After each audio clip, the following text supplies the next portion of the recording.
Capítulo 9. Outras considerações referentes ao meu dormitório me arrastaram a abandonar os motivos por que o deixei como lugar de leitura, para voltar à biblioteca. Queria reatar a narração das razões, mas não me é possível. Um vizinho foi, afinal, quem me levou a fazê-lo. Só este, porque, em geral, como já descrevi, pouco os outros me incomodavam. Os mais próximos eram excelentes, tanto o da cama, à direita, de que já sobre ele falei, como o da esquerda. Era este um menino, moreno, completamente idiota. Tinha as feições regulares, a não ser a boca, os olhos negros cravados nas órbitas, e balbuciava que nem uma criança. Tinha poucas ideias e 4 ou 5 palavras. Parece que tinha mais ideias que palavras. Repetia. Papai é mau. F é mau. Papai tem dinheiro. É mau. Que pena. Eram mais ou menos estas as palavras que se entendiam na sua boca. Doce e bom, geralmente estimado, tinha tudo e de todos, e figurava no hospício como um cãozinho de estimação de todos. Hão de estranhar que não houvesse quem criasse animais, gatos, cães, pássaros, etc.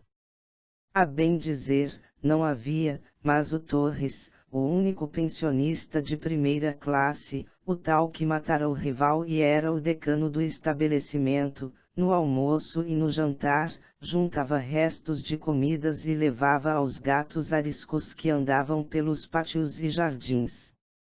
F tinha toda a liberdade e andava onde queria. Fora deste, não vi louco algum que se interessasse por animais. Na outra casa de saúde em que estive, havia um oficial reformado do exército, declaradamente dementado, que tinha a cisma de que conversava com os pardais. Em todas as refeições, munia-se de miolo de pão, mergulhava-o em água, na pia do seu quarto, e atirava pedaços da pasta assim obtida aos pássaros, que voejavam em torno do pavilhão às centenas. Não contente com isso, comprava chocalhos, apitos infantis, fazia poleiros, gangorras, para divertir ou chamar os pardais. Estes pássaros acorriam aos montes na varanda, que se estendia em face dos quartos, cujas janelas para ela davam, e tudo emporcalhavam com os seus dejetos. A irmã zangava-se, ameaçava-o, mas o tenente não se emendava. Continuava. No hospício, não vi nada semelhante. Os loucos me pareciam pouco emotivos, e quase todos eles se queixavam dos seus parentes e das suas mulheres.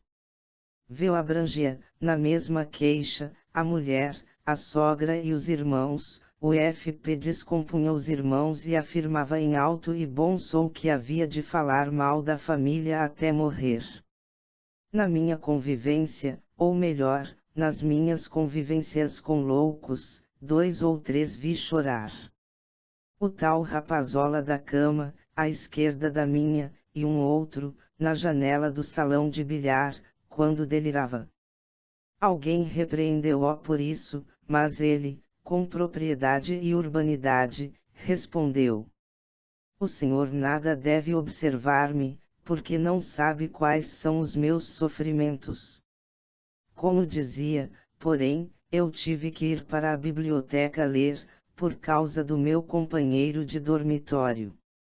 Tinha evitado travar relações com ele, mas, aos poucos, pedindo fogo e outros pequenos favores muitos, fomos travando conhecimento mais profundo. Era um rapaz pálido, de feições delicadas, franzino, que vivia sempre com um lenço na cabeça, bem molhado. A princípio, julguei que fosse para manter a pastinha inalterável, com o seu vinco muito nítido no meado da cabeça, mas, bem cedo, vi que não. Uma noite, delirando, ele gritou: "Estão me queimando a cabeça." Atinei logo com o seu delírio, e em breve ele explicou todo o seu sofrimento imaginário, fazendo questão de que eu escrevesse e tirasse nota do que ele me expunha. Trouxe-me escrito o seguinte. Deu-me isto a lápis, em papel amarelo de embrulho, dizendo-me: resolva este problema. Mas não esperou a minha resolução, ele mesmo se encarregou de explicar-me a coisa, e eu pude registrar, mesmo à vista dele, alguma coisa, o essencial do seu delírio. Dizia-me ele. Quando me explicou isso, foi nas primeiras horas do dia, depois do café matinal, e não me deu tempo de ler os jornais. Quando voltei do almoço, às 9h30, pude fazê-lo, mas acabado que ele foi, ele reencetou a explicação, e, para me livrar dele, fugi para a biblioteca. Lia eu o Dr. Joselx, um livro sobre a geologia e fisiografia do Mar Vermelho, aqui e ali, interessante, no maior sossego, pois éramos dois malucos dos menos malucos, eu e o EP. O da cabeça branca, quando vi que o inspetor seguia um visitante vestido de casimira, sem ar de médico, e entrava ele pela seção com o máximo desembaraço. Ele deu comigo e eu com ele, encontrando-se os nossos olhares. Pareceu-me já tê-lo visto e a ele, não sei porquê, suspeitei que acontecesse a mesma coisa em relação a mim. Quem é? Quem não é? Soube-se logo que era um dos fiscais do governo para casas de saúde e recolhimentos. Logo que se soube isso, toda a seção se pôs em polvaruça. Não houve quem não apresentasse a sua queixa. Veo fez um discurso e leu representações, cartas, que eu tinha corrigido e mesmo escrito.